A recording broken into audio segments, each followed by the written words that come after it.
of Aware's Biometric Services Platform and Universal Registration Client for use with the SWFT background check. I'll log on to Aware's BioSP platform. Aware's BioSP platform is a J2EE compliant web-based application server. It has the capability of centrally managing and configuring remote enrollment workstations. To do this, we'll use the Configuration Manager tab within BioSP. The Configuration Manager tab allows you to manage centrally multiple workstations throughout your network. For example, each workstation might have a different live scan device connected to it. So currently we have a cross-match Guardian connected to this device. However, we could simply change this configuration to set it to an Identix device or any other live scan device that Aware's live scan API supports. And with a central configuration change, that change is then pushed out to all the remote workstation clients, as well as the enrollment software is pushed out to those clients. So maybe a central IT person would set up this configuration for a remote workstation, and then they would simply send out a link to that remote workstation, a user out at that remote workstation that might look like this. That remote user then would simply click the install button, and on installation, the .NET Thick client would download to that local workstation, install all the proper drivers, get the configuration from the server, and then launch with the appropriate configuration for that workstation. Here, what we will do is load some preloaded data into the URC, the Universal Enrollment Client. This data could also be pulled from some other central source for population rather than just data entry.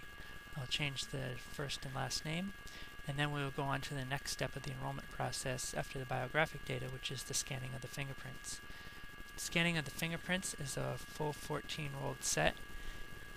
The fingerprint capture is using Aware's LiveScan API with fast capture technology.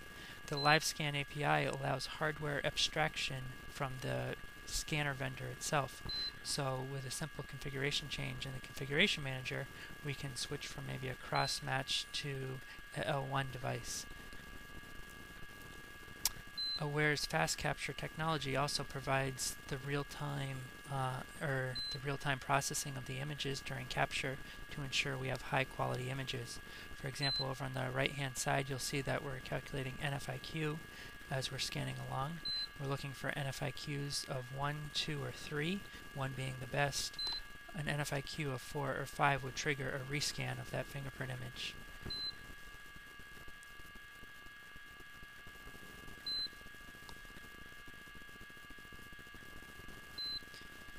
We're now going to capture the right 4 fingers and the left 4 fingers, the planes. Right now it's prompting me for my right 4 fingers, but using Aware's fast capture technology, if I put my left hand down, you'll see that it will tell me that it is my incorrect and, so it will not automatically capture that. Or if there's only 3 fingers, it will tell you that there's too few fingers.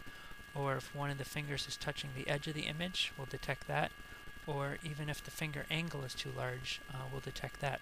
All these go into making a poor image capture, which provides for poor matching later on, and higher reject rates from the SWFT enrollment workflow.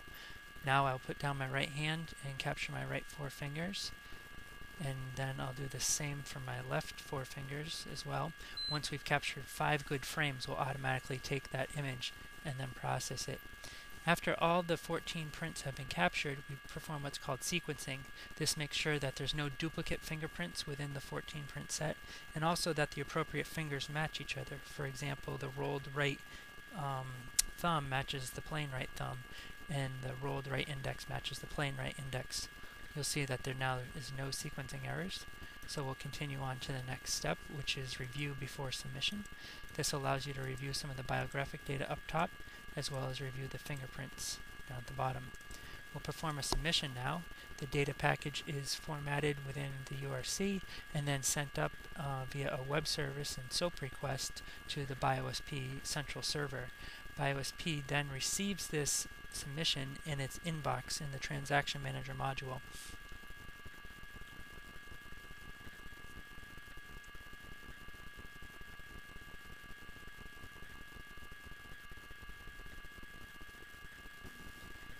Okay, now the applicant is successfully in the BioSP database, and the Universal Enrollment Client allows you to basically clear out the data and continue on with another enrollment.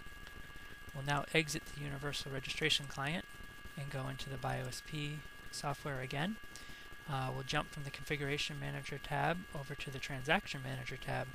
This tab allows you to see all the new transactions that have shown up from the remote enrollment workstations within your inbox. The inbox is where the transactions are received, and now we will view the new transaction that was just received from the remote workstation. This allows you to parse the transaction and view all the details within the transaction.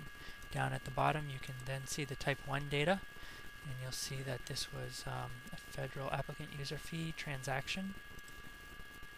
And the Type 2 data allows you to view certain different Type 2 data, as well as it allows you to edit some Type 2 data according to a configuration within the central server. For example, maybe you want to edit the name field because someone has a middle initial that has been forgotten and needs to be in there, or maybe they got married and changed their last name.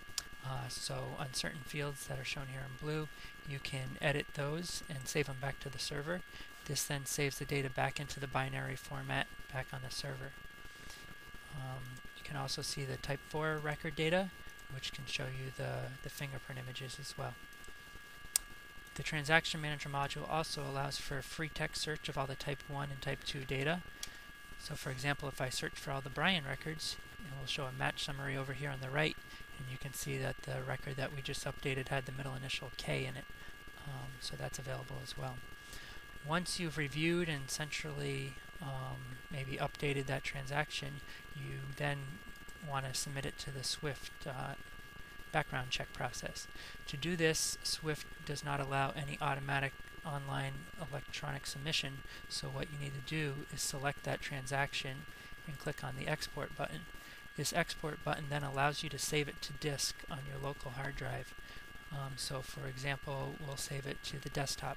This could just as easily be some central file share within the network as well.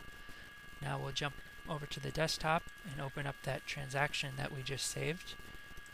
If you view this transaction, then we can go into the Type 2 record and see that indeed the Type 2 name does have that update we just made essentially on the server a minute ago. From here, now that we have it on our desktop, you then are allowed to go over to maybe the SWFT login. You can log into the SWFT system and then perform your upload of your EFT file for the background check in the system. Once that's done, you'll want to mark it as submitted within the BioSP system.